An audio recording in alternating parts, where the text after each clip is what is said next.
Bwana, mambo vipi? Kama unatutazama muda huu, hii ni Njaro TV na Njaro Media, na hapa tupo katika uzinduzi wa album ya A Matter of Time ya ndugu yetu Kentro. Sasa katika watu ambao wameweza kuhudhuria hapa katika shughuli hii, miongoni mwao ni Papa, producer Papa. Huu ni mzalishaji wa muziki wa Bongo Flava, gospel, muziki tofauti tofauti. Sasa mimi huwa napenda kumuita Godfather wa Dodoma. Kaka, mambo vipi? Bwana, shukrani. Aisee, nimefurahi sana kukuona. Cheo na bado nakifikiria cheo ulichonipa. Kwani au style? Cheo kizito sana ndugu yangu. Aisee, mimi nasema wewe ni Godfather wa maproducer hapa Dodoma. Nashukuru. Kwa sababu sisemi tu kwa sababu upo hapa, nimeweza kushuhudia kazi zako mbalimbali ambazo umefanya ni nzuri sana of course, lakini pia kuna vijana ambao pia wameweza kujifunza muziki kupitia wewe. That's why nakuita Godfather. Shukrani sana. Okay, naona leo upo kwenye hii shughuli ya uzinduzi wa album ya Kentro.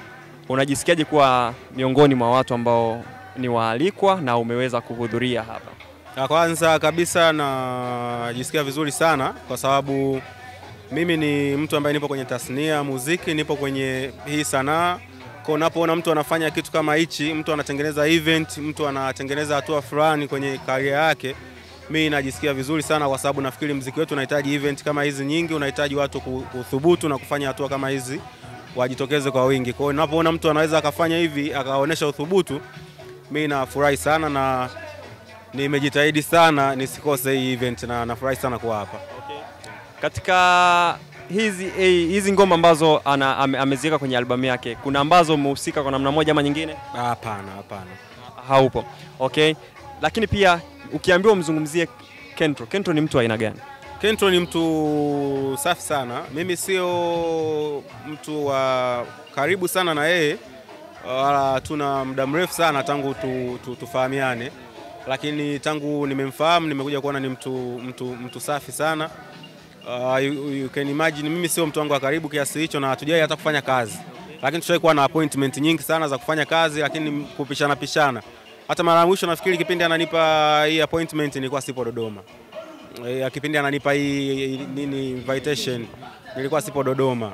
Kwa nilijitahidi, lakini nimefika, nimeona nifike kwa ndugu yangu nimsupport na nifurahie pia hii moment. Lakini yeye kwa ujumla namuona ni mtu safi sana na sidhani kama ana tatizo na mtu. Wewe ni mzoefu sana kwenye hii industry ya Dodoma, na kitu ambacho amekifanya Kentro, tumeona ameweza kualika wasanii mbalimbali, wameweza kuja na yani amepata mwitikio mzuri. Wewe unazungumziaje hichi kilichotokea leo kwa katika industry ya Dodoma? Tunasonga mbele au kwa labda tumeshuka kidogo? Hii kwako unaizungumziaje? Nafikiri kuanzia mwanzo nilisema nimpongeze kwa uthubutu. Watu wengi nafikiri wanashindwa kuthubutu na wanakaa pembeni, wanaanza kusema muziki wa Dodoma labda uende mbele au hauna ushirikiano na hivi, lakini ndugu yetu kajaribu, kathubutu, watu wamejitokeza, watu wanamsupport. Kwa hiyo it means watu wakithubutu na wakijaribu mara kwa mara, watu wanajitokeza na kusupport na muziki wetu utaenda mbali zaidi. Kwa hiyo watu wanaona kama kuna hayo matabaka au kuna huko kuachana kutokuwa na mshikamano kwa sababu hawathubutu. Kila mtu inawezekana kunakuwa na zile ego, yani kwamba mimi nikifanya hivi sijui nani atanisikiliza, nitakuwa tuna cycle ndogo ya watu wangu wa karibu, lakini sio kweli.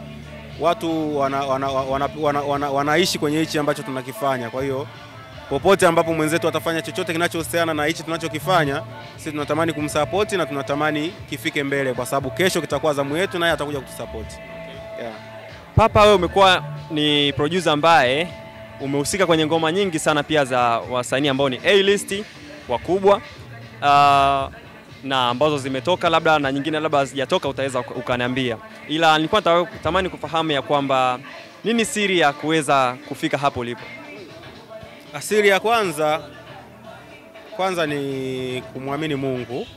Siri ya kwanza ni kumwamini Mungu, kusali, lakini kujituma, ubunifu na juhudi, alafu inakuja talent. Kwa nimeanza na hivyo vitu vingine vyote kwa sababu bila kujituma au bila kuamini katika unachokifanya au bila kumwamini Mungu, basi unaweza kuwa una kipaji kikubwa sana lakini ukawa hauna nidhamu, pengine hauishi vizuri na watu. Kwa watu watashindwa kukusupport au kukusikiliza kwa sababu watahisi una matatizo mengine mbali na ambacho wanakiona ni kikubwa ndani yako. Lakini pia unaweza kuwa una talent na una nidhamu, lakini ukawa hujitumi, mvivu, hauna ubunifu, kila siku unafanya kile kile. Hiyo pia inakupunguzia wewe wakati wa kuendelea kushine au kuonekana au kuendelea kusikilizwa au kufuatiliwa. Kwa ubunifu unahitajika, nidhamu inahitajika, kujituma na kuamini katika kile unachokifanya. Yaani kipaji kina nafasi, lakini hivyo vingine, bidii na kupush, vina nafasi kubwa zaidi. Yeah. Swali langu lingine ni kwamba unahisi kwamba industry ya Dodoma ya muziki imeshafika sehemu ambayo inayopaswa kufika?